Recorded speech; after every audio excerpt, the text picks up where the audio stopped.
How much is that?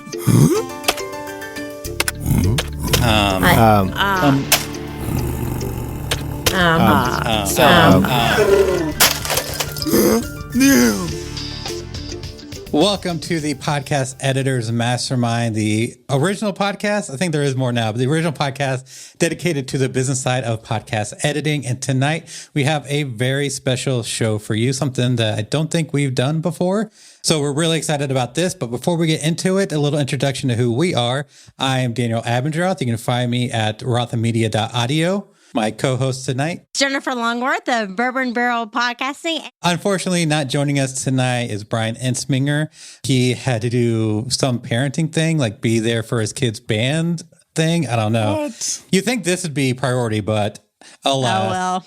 You can find him at toptieraudio.com and delightful long distance Yeti, Carrie Eric. You can find her at carrie.land.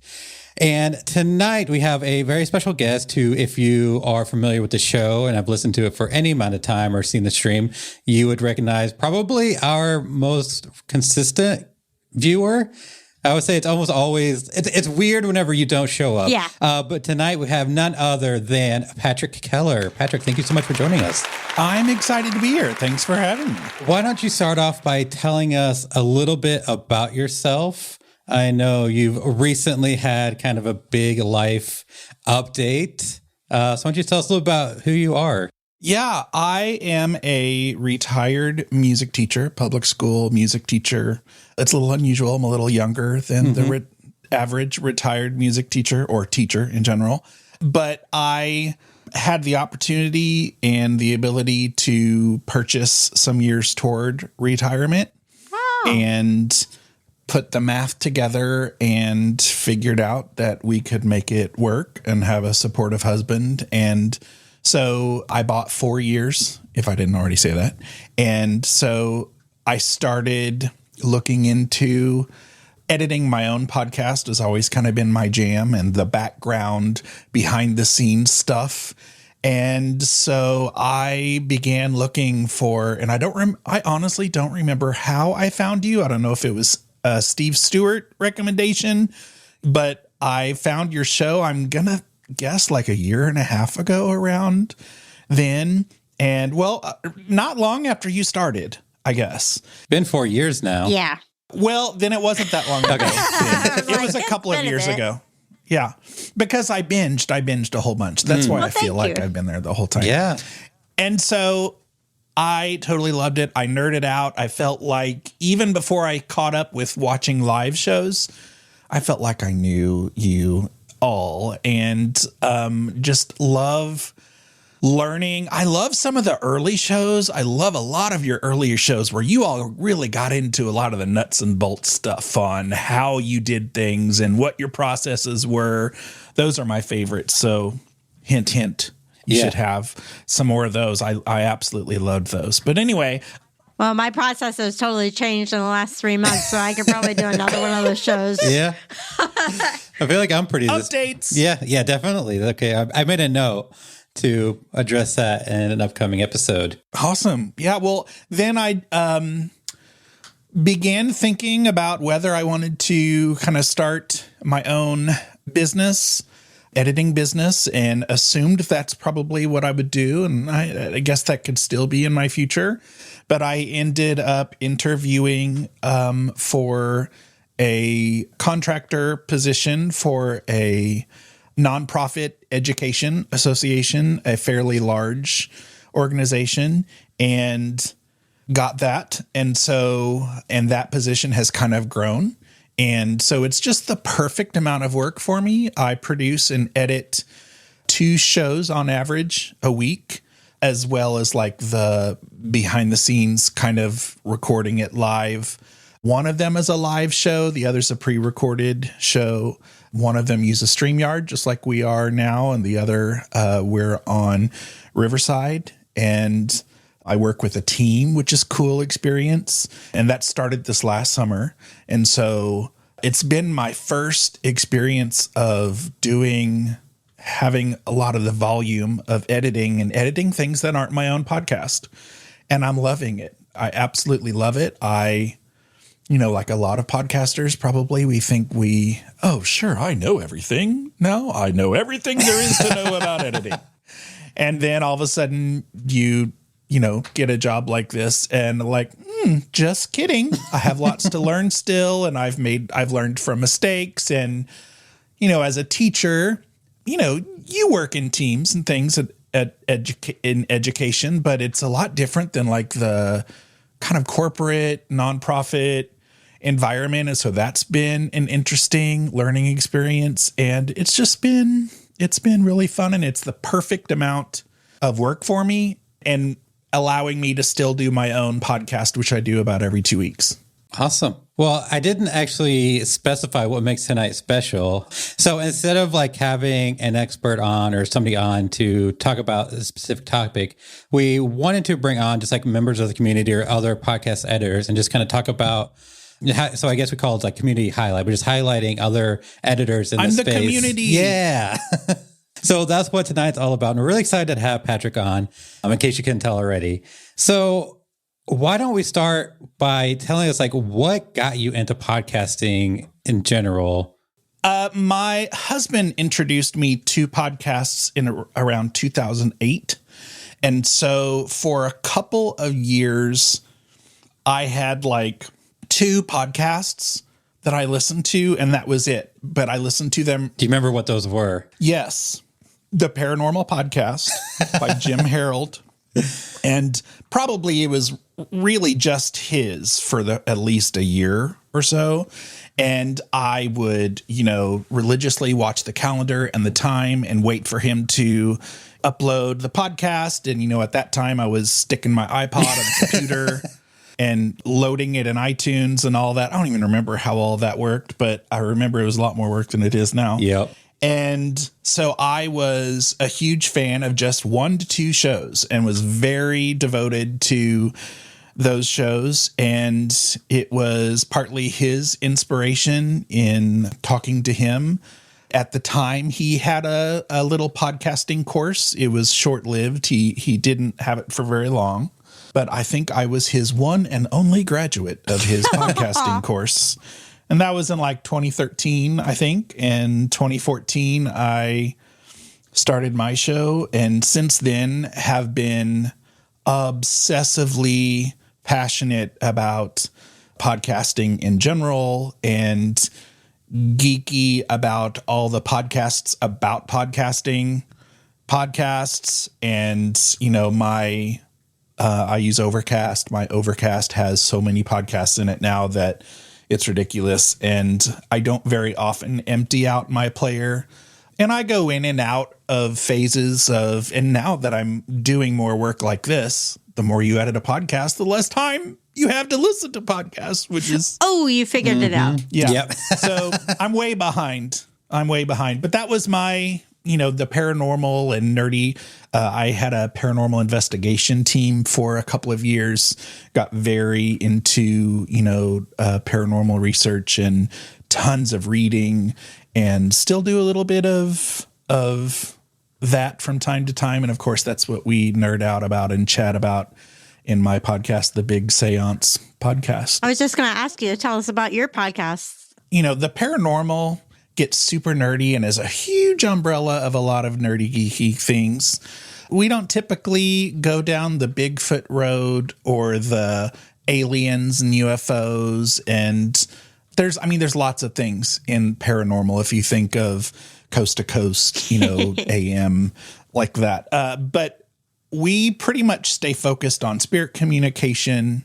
I know I probably get a lot of eye rolls now or giggles. Psychic mediums, paranormal investigation, ghosts in general, that kind of thing. I could talk about those, the afterlife, what happens when we die, that kind of thing. And I can, chat about those topics for hours and hours and hours. Have you done, was it the Limp Mansion in St. Louis?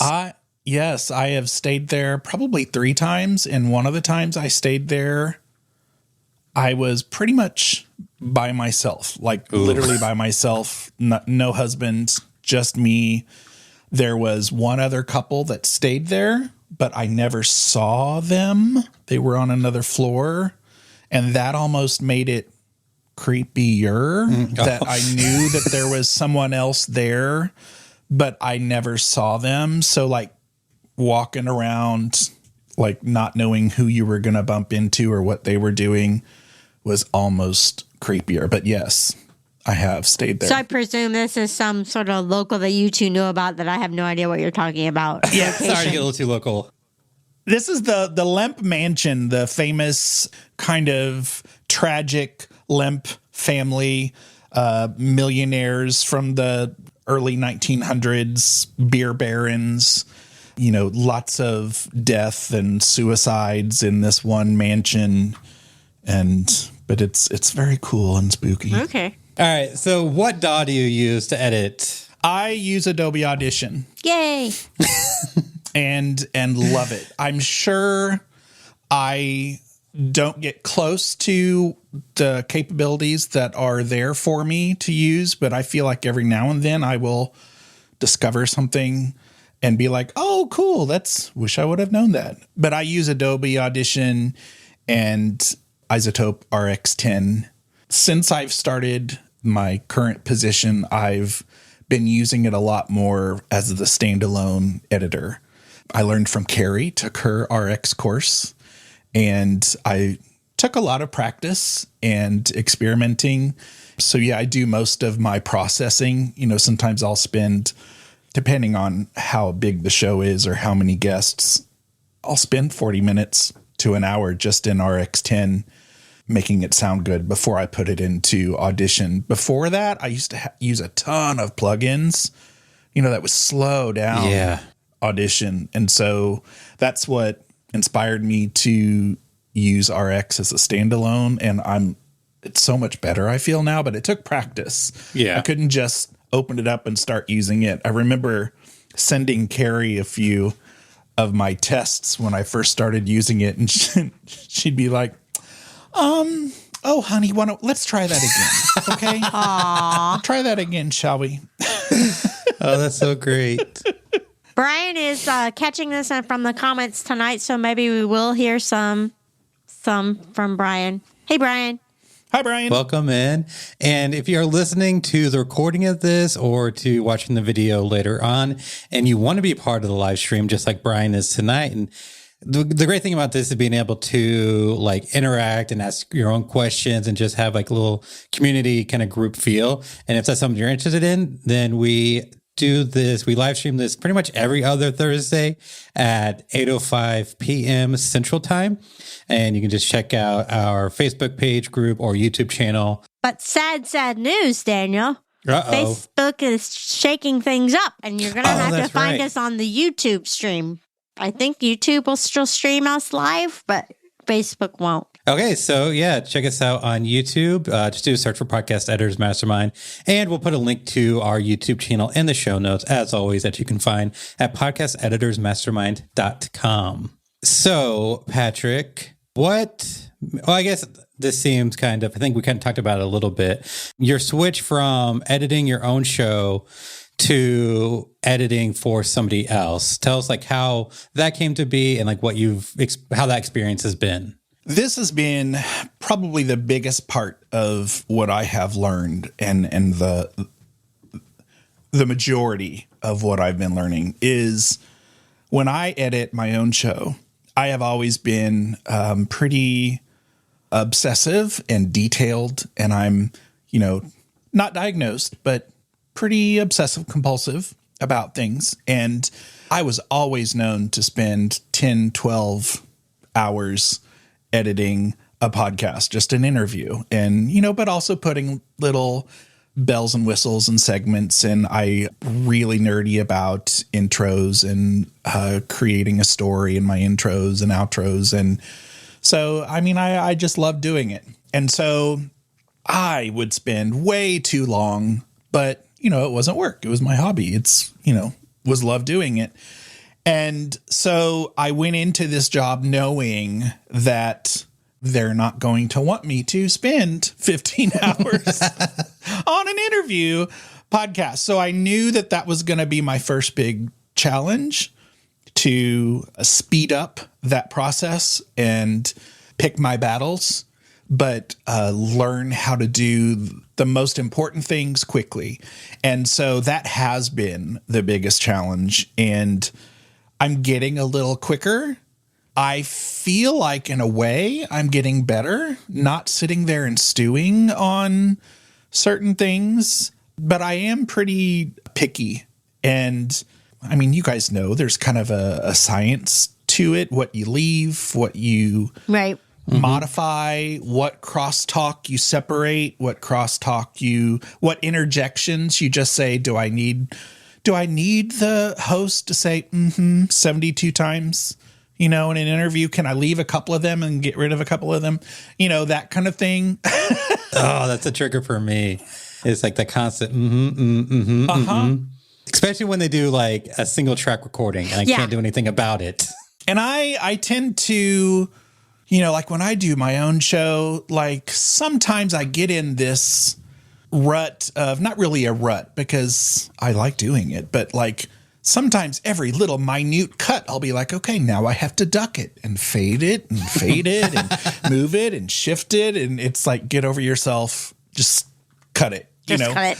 Yeah. Do you just cut? Make sure you don't hear a pop, but cut it and, duck it a little bit and move on.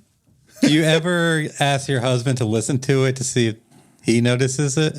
I think probably in my own show years ago, I did that a lot. But I used to be, okay, don't laugh, but you guys may have done this too. I used to do a car test every podcast episode that I produced. Oh. So after I actually would do it before I published it. So like in Libsyn, I would schedule it so the file was there.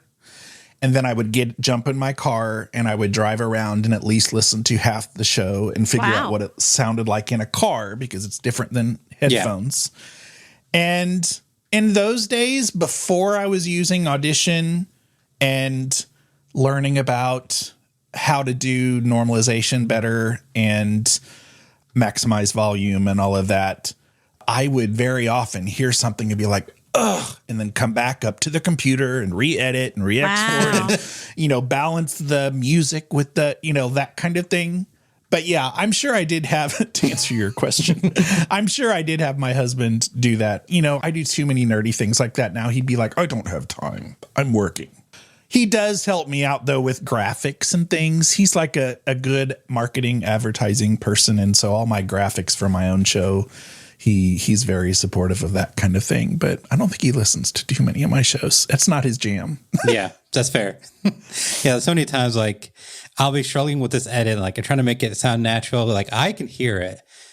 But, like, and then I call my wife and I'll play it for her over and over again. And she's like, I do not hear what you're... Like, stop. We can just move on. This is ridiculous. And does it ever bug you all? I'm sure you guys have talked about this and I'm sure I'm forgetting, but you work so hard and are so passionate about, even with this company that I'm editing for, I want them to be like, oh, wow, I noticed the 6 hours of blah, blah, blah that you put, but it's supposed to be so smooth that you don't know, right? You don't know we were there. Yeah. And so when somebody says, oh, yeah, great work, that was good, I'm like, but where's the paragraph of acknowledgement? I'll say it's bittersweet that, like, my best work, you'll never notice it. Right. Because, like, there'll be times, like, I'll take, like, a client will mess up and have, like, 3 different versions of, like, the same word. And I'll, like, take a bit of each word and, like, piece it together into, like, this smooth thing. Yeah. But it's like, nobody is ever going to know I did that. No. In the back of my mind, I'm always like, I really should do a comparison and put that out with that just so everybody knows exactly how much of a god I was in this episode. Yes, we should do that. I have thought about doing, like, Mike Wilkerson, he does, like, his Elmore roll or whatever. But just, like, there's one client who makes, like, really funny noises whenever she messes up. And I want to just make, like, a super cut of her just going, like, blah, yeah, every time she messes up. That's fine. So I was just going to ask how you found this mega client. I found this fabulous company actually through the Editors Mastermind group. Oh. And I think it was Brian, I think, who actually connected me or reached out. Because that's the number one question. I didn't even think to mention that. That's awesome. Yeah. Everybody wants to know how you find your clients. So Yeah. Brian is chiming in. He says, it's all about knowing me to find your clients. I can't find my own clients, but I can probably find yours. So, Well, Brian, you want to send some my way? This particular client would not have been for everyone. I remember looking at the company's wishes and kind of the requirements of the, like I said, fast turnaround. And it hasn't ended up being, they wanted really fast turnaround. It hasn't been as fast as I thought it would be. So I do have some freedoms with that, but it is like the live show. We record every Sunday night. And so it's a couple of hours of producing it, recording it, being there on StreamYard, doing, the video side of things, and then late into the evening, editing that and putting it up for the audio version. So that's the fast turnaround, but I'm a late nighter. And when this is your only gig now and you get to sleep in and enjoy sleeping in, I just stay up late and I do it and sleep late the next day. That's so nice. Because, I don't think I could. I'm a night owl, but I'm not productive at night. So, my productivity, my work is mid morning to early afternoon. So, if I have to work late, it's a slog. So, I couldn't do that. See, I'm the opposite, and that's why retirement works better for me.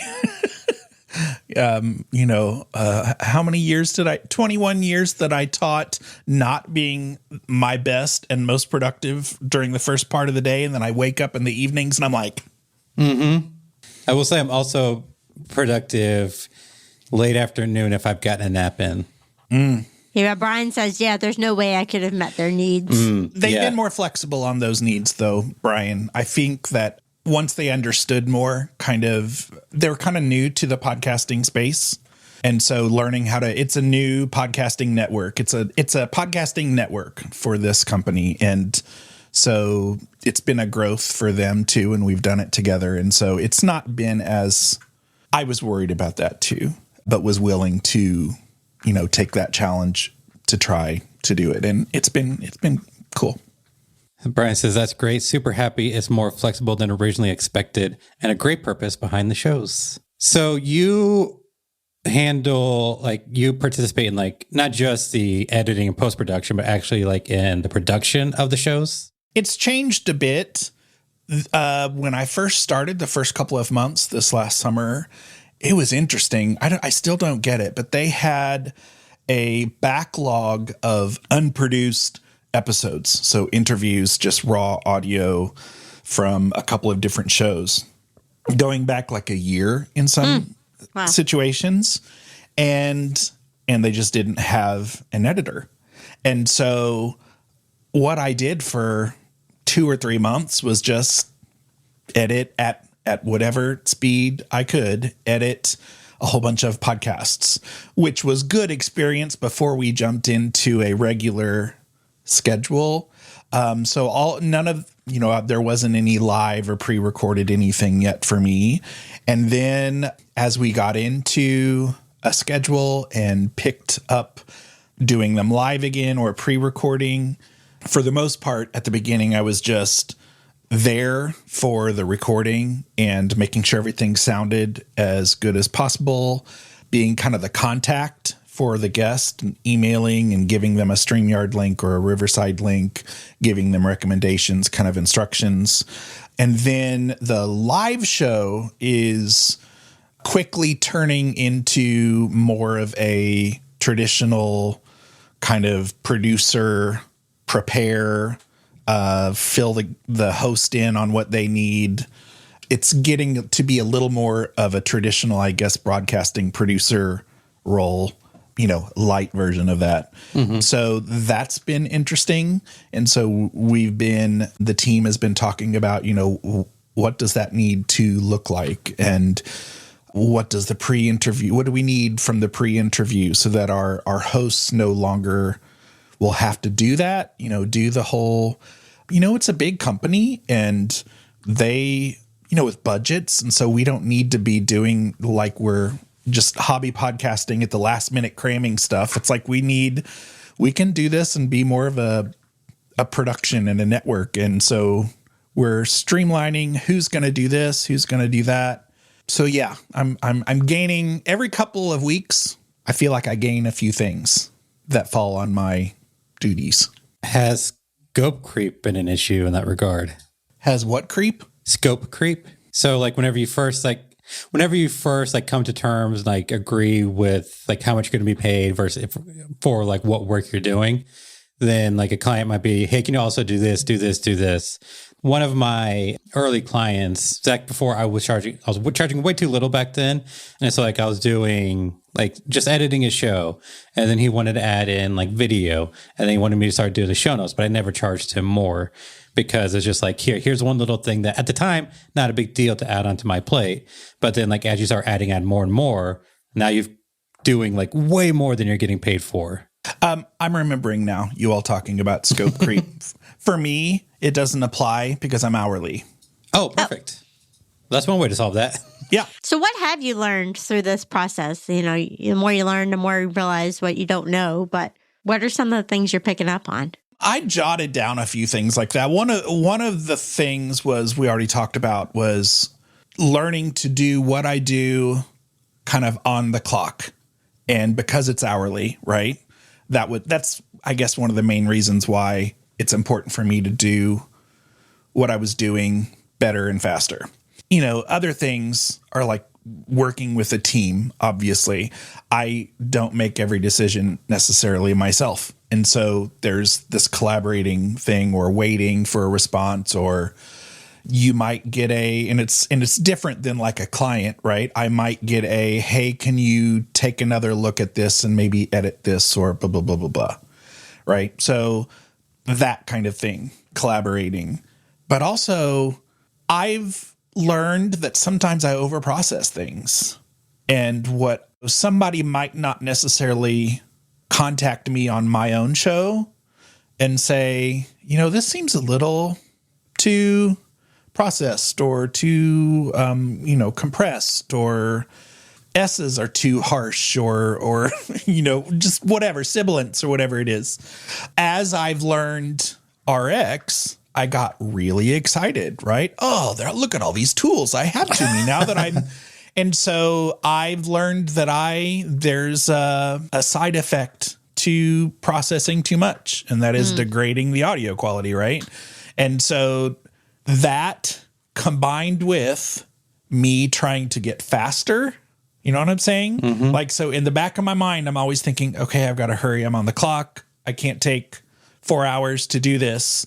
I'm learning to do it faster, right? And there have been a few times where it's like, I should have gone with my instincts and reprocessed this before I started editing. But then after you process it and then you start editing and you're 2 hours into editing, the last thing you want to do is start having second thoughts and go back and start all over. And so when in doubt, I actually process less now. And I always pull the slider down a little bit on each thing. That's been a more recent kind of lesson. That's kind of part of the downfall, because I have a similar workflow to you, into where like I start in RX, I do a lot of my processing there, and then I bring it into my DAW to do all the editing and whatnot. And I'll do a little, more tweaking there. But then I find like if I did something in RX like too harsh, or like I messed it up, you've kind of already processed the audio. But what you can do is like go back in RX, redo it, and just overwrite the file that you're looking at in your DAW. Does that make sense? Dude, send me the instructions on how to do that. What? Yeah, you can do that. Yeah, okay. With non-destructive editors. Because I use Reaper, so I don't know exactly how to do it, but like... It's the same thing. Yeah. So you export the audio from RX somewhere, bring it into Audition. Please hold writing down this note. Yeah, it works for Audition too. Cool. Yeah.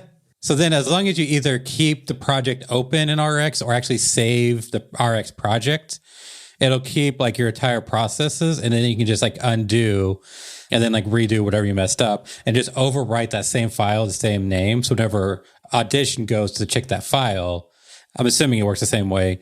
Now it's looking at the newly processed file. And that way you don't have to go back and fix all your edits from before and like redo everything. Stop it. Neat. So I'll be hooking up with Jennifer later so she can show me how to do that. I need to do that a video on that and for Reaper. Yeah, you're just renaming the file that just save the new file with the same name as the old file, and then poof. It's like when you're uploading to your media host and you don't want to lose your downloads with the new file, you have to name it the exact same thing. Yeah, same type of thing. Okay. Cool. But yeah, before I started doing this, it wasn't a problem because I did everything with plugins. Yeah. Right. And so if you're an hour into editing something and you realize there's an issue, you can just adjust the plugin. It would be cool if you immediately noticed a problem at the beginning when you're editing, but you don't always notice it right when you start. Right. And Alejandro is popping in with the hi guys. For those that don't know, Alejandro is the person who edits this show because even though we're podcast editors, we don't like to edit ourselves. And he does a fantastic job. So if you're listening to the audio version of this podcast, which will be dropping a week after the live stream, you have Alejandro to thank for the quality of it. Thanks, Alejandro. So another trick, does Audition have RX Connect or anything like that? I don't know what that is. I don't know what that is. So I think RX Connect it's like a plugin, but you can it connects like your DAW to the standalone RX. Reaper doesn't have that direct thing, but basically what I can do in Reaper is like click on the file I want to process more, and then it'll open that file in RX. I can do more processing and then save it in RX and it'll update automatically in Reaper. Very similar to what I kind of mentioned before, but basically it just connects RX to your DAW so you can kind of work on them simultaneously. Very cool stuff. See, y'all, come be a guest on Podcast Editors Mastermind so that you can get professional development and learn to fix what you're doing wrong. On that one, I do have a video on how to do that in Reaper. So is the network you're working for now, is that your first professional client that's not your own show? Yes. Other than, over the years, I have helped a few people get shows off the ground, showing them how to use Audition, or I'm sure I have edited a few things here and there. I've created a few intros for people, that kind of thing. But yeah, as far as like professional editing, this is the totality of my experience outside of my own show, which I've been doing for about 10 years. Do you want to do more? I've been thinking about that. I think I would be open to it, but I'm so used to this process now and this whole hourly thing that I don't know if I would do it the same way, just do an hourly type thing. I think in the right situation, I would. It's not like I would be looking to start that business. If I found the right person who needed my help and wanted to pay me, I'd look into that, I think. Yeah. Okay. Are you recruiting there, Jennifer? I'm just asking. Always finding out, Gotta keep those angels out there. So do you consider yourself is this something you just kind of do as part of as an individual, or do you consider yourself like a business? I think that I am liking this contractor world. Does that make sense? Yes. I, as someone who does not have a business background, I'm liking what I'm doing, and I don't have the whole stress out about a business thing. Yeah. I also am not in a situation where I absolutely have to have the work. You know what I'm saying? Because I'm getting a pension. It's not the largest pension in the world, but I'm getting a pension, and this is just to kind of help me, right? Does that make sense? Mm-hmm. Yeah. If I can manage to keep doing this and stay in this kind of contractor world, I think that probably suits me. I love that. And I don't know how much I'm getting paid compared to other models.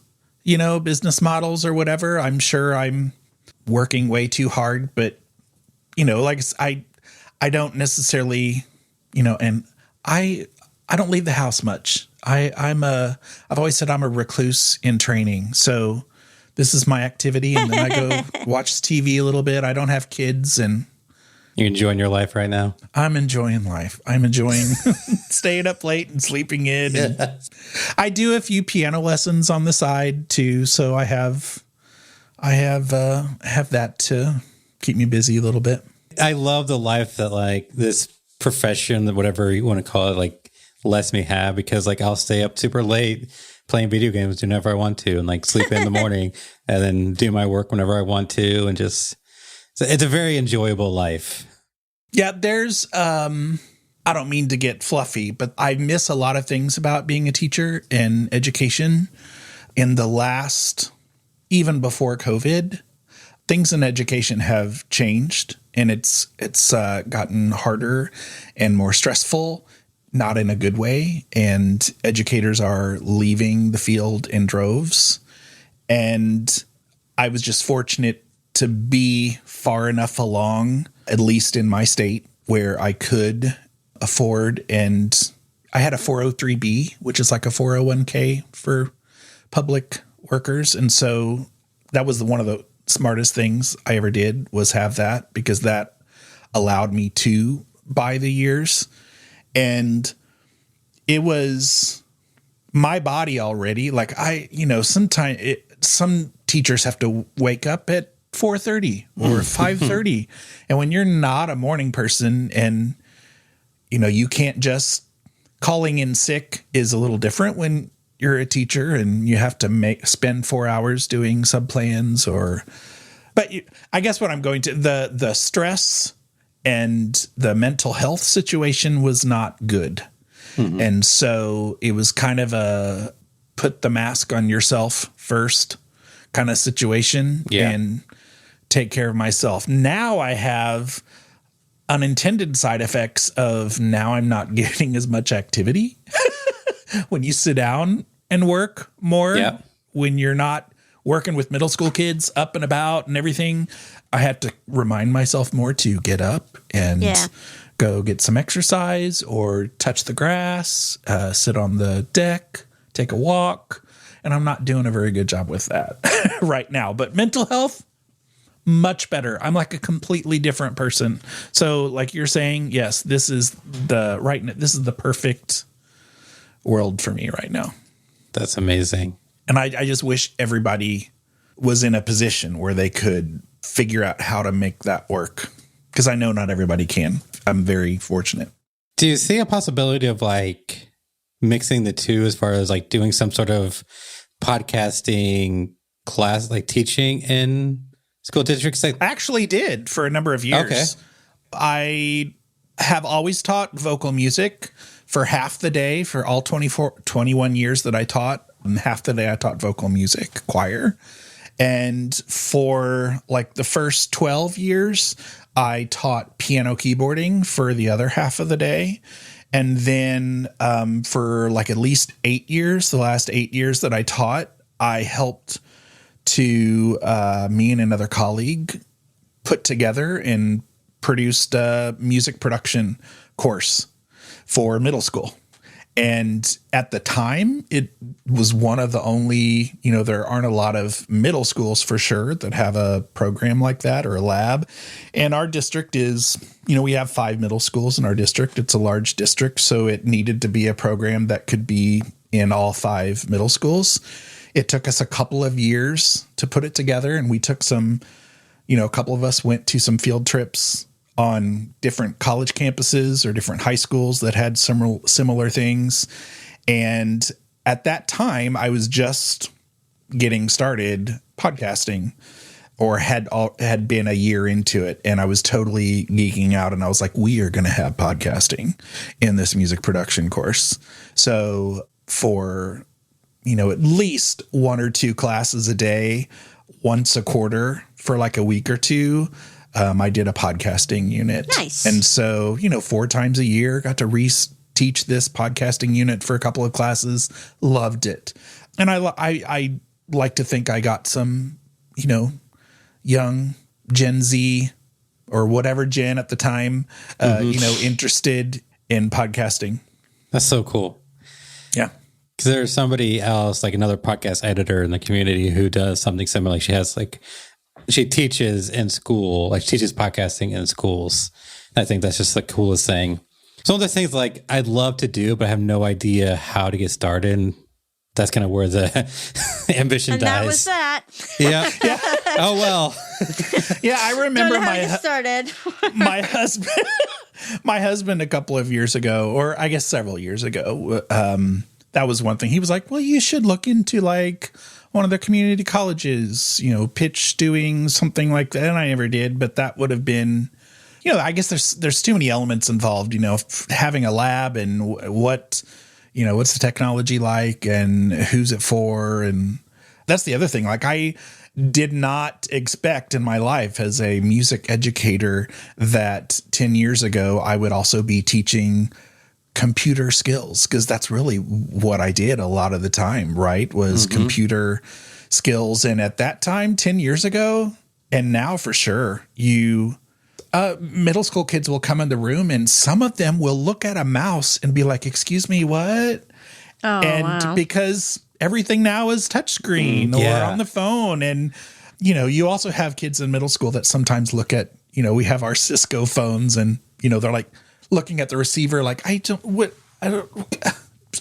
like when they have to call home. And so I have to pick up you put this because a lot of them haven't seen those things, right? So we assume that our kids now are techie peeps, the younger generation is always up with the technology, except for when it's an old school computer or iMac. I was constantly teaching them how to grab the file and put it in a folder or right-clicking on something. Or they were like, what, Mr. Keller, you're so smart. I'm like, no, I'm just old. And this is what we used when I was your age. I saw something about that where it's like millennials and like Gen X are more tech savvy than Gen Z and younger, because like when we were growing up, things didn't just work. Like one thing is like, kids don't know about coding or anything. It's like, yeah, because like millennials like coded their MySpace pages and it's like our computers like mess up all the time. We had to know how to go in and fix it. Whereas now, like with the advancements of technology, like your phones just work as expected. So you don't need to problem solve and like really get into kind of like technical aspect of it because like things just work. I also saw this thing. It was like comparing like Gen Z to millennials, like make a hand motion to like call somebody. And so, of course, like millennials would do this, but Gen Z would do like this or something. Well, and rolling a window down in a car. Yeah, that was another one. Or like, what is this, like a save icon on a document or something? Like, they just don't know what that icon is. Well, another example of that is like my kids would use GarageBand because it was a Mac lab for our music production class. And so I would tell them, just press stop.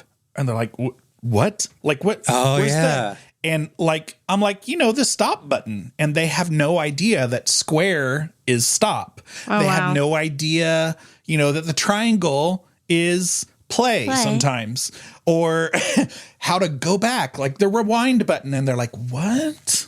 And I'm like, just hit the space bar. Okay, just hit the space bar. All right. So this is the last question I got for you. Outside of podcasting, and I know you are into supernatural and all that fun stuff, but outside that and podcasting, what are some hobbies that you enjoy? Hobbies. I love reading. I go in and out of reading though. Like I'll read a book every couple of weeks for like a couple of months. And then I'll be like, I'm done reading. And then I'll listen to more podcasts. Right. Or like right now I haven't read in a while because, and if my husband's listening to this, he will laugh.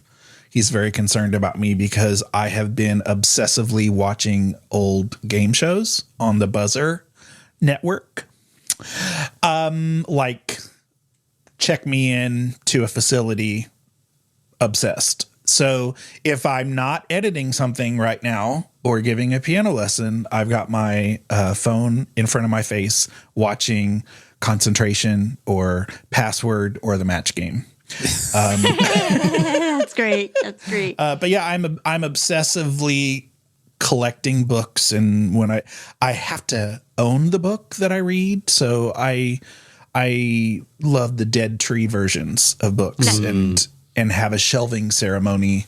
Oh, every time I finish the book, it goes on the shelf. That's currently my nerdy outside of paranormal hobbies. I love it. Well, you're familiar with our show, and you know that at this point of the show, we have traditionally gone to the Poddex question of the day, but we went through the Poddex and we're repeating questions. So now we have, powered by AI, the ChatGPT random question of the day. Oh, so excited. So here we go. If you could visit any place in the world, real or fictional, where would you go and why? And if you are watching this live, feel free to leave your answer in the comments. Or if you are listening to this or watching this in the future, be sure to leave a comment wherever you can and let us know what your answer is. I'm going to be really dorky and give you a answer you probably didn't expect. I would go into a fictional Goonies world. I want to go to, what is it, Astoria in Goonies, like in Oregon. But I want to go back to like 1984 Goonies. I want to break into that cave and see the giant ship and, jump in the blue food coloring water and ride my bike, of course, and not be a fat old man, but ride my bike down, the hill to the cave on the coast. That's great. If I had more time to think of it, I'd probably come up with something else. But like the first thought that came to mind was like, I've always wanted to spend a year in Alaska or even like somewhere like in Scandinavian countries or something. So I want to experience the Northern Lights, but I also want to experience like the 6 months of night, 6 months of day kind of thing. So I'd want to live like super north for a year to have that full experience. That is interesting. I don't know that I've heard anybody say they want to experience that. I don't know. It's just like something I thought of for a very long time. Like, I think it'd be cool to like spend like that 6 months in darkness. It'll you don't never have happen. Any like winter depression mood things going on? That's in my family. There's a lot of that. Yeah. So I don't know that I could do that for a long period of time. I don't. At least I don't think so. I guess that's one way to find out for sure. Yeah. But I know it'll never happen because like my wife is staunchly opposed to that. Oh. So it'll forever be a dream. But my answer, the first thing that popped in my head, because I saw a meme about it recently, but I'm going to stick with it, is the Shire from Lord of the Rings, because it's so green and friendly and happy and green. And green. Very green. Yeah. Well, thank you so much for coming on the show, Patrick. If people want to reach out to you or listen to your podcast, where can they go? They can go to bigseance.com, which is my website. Patrick at bigseance.com. If something happens, they want to email me, I guess. That's it. It's been an honor. Thank you for having me as your community on. And I look forward next time to jumping in the chat room. Well, Jennifer, if there's somebody else that wants to be highlighted on our community highlights, what can they do about that? They can go to podcasteditormastermind.com and click Be a Guest. I wanted to keep talking about Patrick's big seance because it's a bear I'm looking at, but no. Go to podcasteditormastermind.com, click Be a Guest. Awesome. Well, thank you, Patrick, for coming on, and thank everybody who is here live and anybody in the future who's going to be listening to the recording of this. And this has been an absolute pleasure, and I can't wait to do it again. So I'm hoping people take us up on this, or like we can find somebody else to highlight, because it's so cool just being able to talk about like other people, other editors who are doing this. They've been absolute. Love you, Brian. Love you, Carrie. Yes. Well, thank you much. Thank you so much for watching and listening. I'm Daniel Abendroth, and you can find me at rothmedia.audio. And I'm Jennifer Longworth. You can find me at bourbonbarrelpodcasting.com. And as Patrick has shouted out, our other Yetis, Brian Ensminger, you can find at toptieraudio.com. And then our long distance Yeti, Carrie, you can find her at carrie.land. Her Facebook says Caulfield. Okay, there we go. Carrie Caulfield. Thank you so much. So how much is that?